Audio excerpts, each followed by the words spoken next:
Hello மக்களே, welcome to DMazing channel.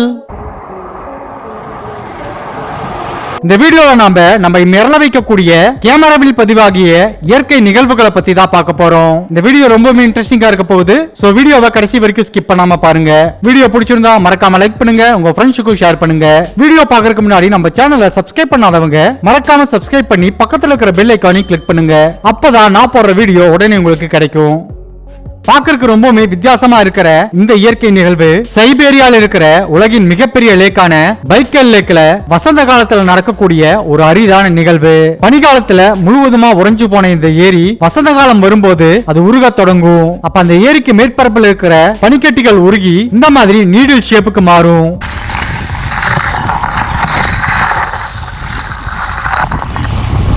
இந்த நிகழ்வை அவங்க நீடில் ஐஸ் அழைக்கிறாங்க. இத பாக்குறதுக்காகவே ஆண்டுதோறும் பல சுற்றுலா பயணிகள் இந்த டைம்ல இங்க வருவாங்க. எப்பவுமே பில்டிங் கட்டும் போது அது கட்டப்படுற நிலத்தோட உறுதித்தன்மையை செக் பண்றது ரொம்ப ரொம்ப முக்கியம். அதுலயும் குறிப்பா மிகப்பெரிய கட்டிடங்கள் கட்டும் போது கட்டிடம் கட்டப்படுற நிலமானது அந்த கட்டிடத்தை தாங்கக்கூடிய அளவுக்கு உறுதித்தன்மையோட இருக்கணும். இங்க இன்ஜினியர்களோட குழு ஒண்ணு பில்டிங் கட்டுறதுக்காக ஒரு நிலத்தை ஆய்வு செய்யறாங்க. ஆனா அந்த நிலம் உறுதியா இல்லாம டிராம்போலின் மாதிரி லூசா இருந்திருக்கு. இதனால இப்படி ஆச்சுன்னு யாருக்குமே ஒன்னும் புரியல. ஒருவேளை நிலத்துக்கடியில தண்ணீர் தேங்கி இருக்கலாம்னு அவங்க நினைச்சாங்க. அதனால அவங்க பெரிய பெரிய ஜேசிபியை வச்சு நிலத்தை தோண்டி அதை செக் பண்ணாங்க. அந்த நிலத்துக்கடியில தண்ணீரும் இல்ல. இது மிகப்பெரிய ஆச்சரியமாவே அவங்களுக்கு இருந்திருக்கு. இங்க கடல் முழுவதும் நுரையா மாறி இருக்கிறத பார்த்தா அதுல ஏதோ கழிவு கலந்திருக்கும் தானே நினைக்கிறீங்க. ஆனா அதுதான் கிடையாது. இது டெட் சி பகுதியில நடக்கக்கூடிய ஒரு இயற்கை நிகழ்வா இருக்கு. அங்க கோடை காலத்துல அந்த கடல்ல இருக்கிற அதிக அளவிலான உப்பானது நுரை போல மாறுது. அந்த சமயத்துல இந்த நுரையானது அந்த கடற்கரை முழுவதையும் ஆக்கிரமிக்கும். இந்த நிகழ்வை தான் அந்த மனிதர் தன்னோட கேமரால பதிவு பண்ணியிருக்காரு.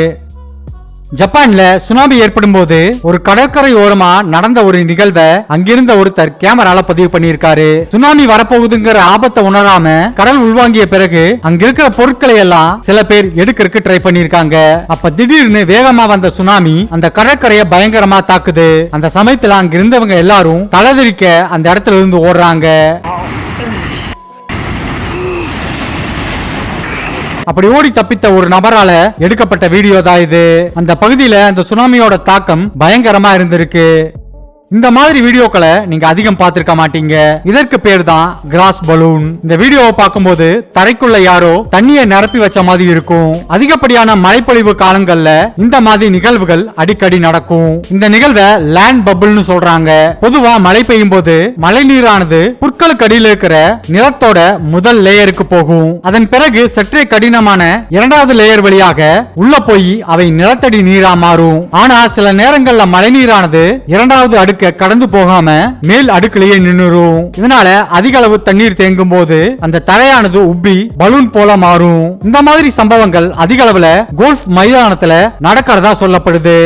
வெளிநாடுகள்ல பனிகாலத்துல ஏரியானது முழுவதுமா உறைந்து போயிரும். அப்படி உறைந்த ஏரி கோடைகாலம் வரும்போது உருக தொடங்கும். அப்படி அந்த ஏரி உருகும் போது ஒரு வித்தியாசமான சவுண்ட் அந்த ஏரியிலிருந்து வரும்னு நம்மள எத்தனை பேருக்கு தெரியும்? அப்படி ஒரு சத்தம் வருமான்னு கேட்டா கண்டிப்பா வரும். அப்படி ஒரு நிகழ்வை தான் இந்த மனிதர் வீடியோவா எடுத்திருக்காரு. அந்த சவுண்ட் எப்படி இருக்குன்னு நீங்களே பாருங்க.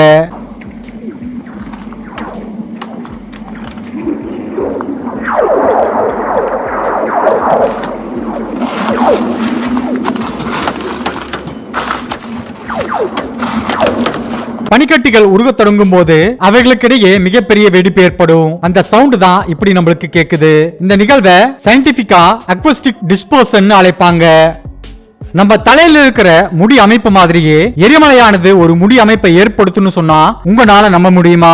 ஆனா எரிமலைகள் அந்த மாதிரி ஒரு அமைப்பை உருவாக்கும். அந்த அமைப்புக்கு பேரு தான் ஃபெலிஸ் ஹேர். அதோட இன்னொரு பேரு வேல்கனோ ஹேர். எரிமலை உருவாக்குற இந்த முடி போன்ற அமைப்பு ரொம்பவே மெல்லிதாகவும் இருக்கும், எடை குறைவாகவும் இருக்கும். ஹவாய், ஐஸ்லாந்து, நார்வே போன்ற எரிமலை அதிகமா இருக்கிற நாடுகள்ல இந்த மாதிரி எரிமலை முடிகள் அதிக அளவுல காணப்படும். எரிமலை வெடிக்கும் போது அதிலிருந்து வர லாவா குழம்புல இரும்பு, கண்ணாடி, ஃபைபர் போன்ற பொருட்களும் உருகிய நிலையில வெளியே வரும். இந்த மாதிரி பொருட்கள் கலந்திருக்கிற லாவா குழம்பானது சிறு துளிகளா சிதறும் போது அவைகள் காற்றால உருமாற்றம் அடைந்து இந்த மாதிரி முடி போன்ற அமைப்பா மாறுது.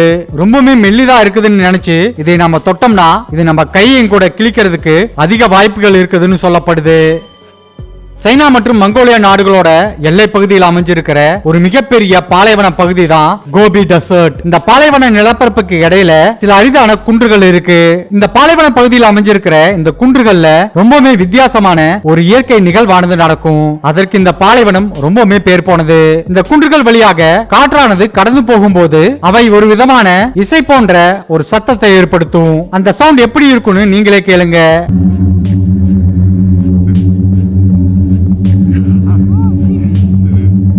இந்த குன்றுகளை சிங்கிங் டியூன்ஸ், அதாவது பாடும் குன்றுகள்னு அந்த பகுதி மக்கள் அழைக்கிறாங்க. உலகின் பல பகுதிகளில் குளிர்காலங்கள்ல பனிப்பொழிவானது இருக்கும். அதிக பனிப்பொழிவு இருந்தா அதை சமாளிக்கக்கூடிய அளவுக்கு அந்த மக்கள் பழக்கப்பட்டிருப்பாங்க. அந்த சமயத்துல அவங்களோட வீடுகள் மேலையும் கார்கள் மேலையும் இருக்கிற பனிக்கட்டிகளை சுத்தம் செய்யறது ஒரு வழக்கமான நிகழ்வா தான் இருக்கும். ஆனா சில சமயங்கள்ல சில பகுதிகளை பனி புயலானது பயங்கரமா தாக்கும். இந்த பனி புயலானது மிகவும் ஆபத்தானது. ஏன்னா அதோட பாதிப்புகள் அந்த அளவுக்கு இருக்கும். இங்க பனி புயலால பாதிக்கப்பட்ட ஒரு பகுதியில் இருக்கிற காரை அந்த காரோட ஓனர் சுத்தம் செஞ்சிட்டு இருக்காரு. இந்த காரை அந்த பனியானது ஒரு அடுக்களவுக்கு மூடி இருக்குது. அந்த பனிக்கட்டிகளை இந்த நபர் சுத்திய கொண்டு மெல்லமா தட்டி உடைக்கிறாரு. சாதாரண பனிப்பொழிவு இருக்கும் போது இருக்கிற பனிக்கட்டிகளை நீக்கிற மாதிரி இவைகளை நீக்கிறது அவ்வளவு லேசான காரியம் கிடையாது. இந்த மாதிரி சமயங்கள்ல மக்களை வீட்டில இருந்து வெளியவே வரக்கூடாதுன்னு அங்க இருக்கிற அரசாங்கமானது அறிவுறுத்தும். அந்த பனி புயலால ஒரு மரத்தோட இலை எந்த அளவுக்கு உறைஞ்சு போயிருக்குதுன்னு நீங்களே பாருங்க. திடீர்னு இந்த வீடியோவை பார்க்கும்போது 2 பேர் தண்ணீருக்கு மேல நடக்கிற மாதிரி உங்களுக்கு தோணும். ஆனா அது உண்மை கிடையாது. இது மும்பையில் இருக்கிற ஹாஜி அலி தர்காக்கு 2 பேர் போகும்போது எடுக்கப்பட்ட வீடியோ. கடலுக்கு நடுவுல இருக்கிற இந்த தர்காக்கு போடப்பட்ட சாலையில தான் இவங்க 2 பேரும் நடந்து போறாங்க. கடல்ல ஹை டைடு வரும்போது இந்த சாலை கடலுக்குள்ள மறைஞ்சு போயிரும். இதனால இவங்க அந்த சாலை மேல நடக்கிறது கடலுக்கு மேல நடக்கிற மாதிரி ஒரு மாய பிம்பத்தை நம்மளுக்கு ஏற்படுத்துது. ஒரு எரிமலை வெடிச்சா அதற்கு அருகில் இருக்கிற பகுதியில எந்த அளவுக்கு நிலநடுக்கம் ஏற்படும்னு நீங்களே பாருங்க.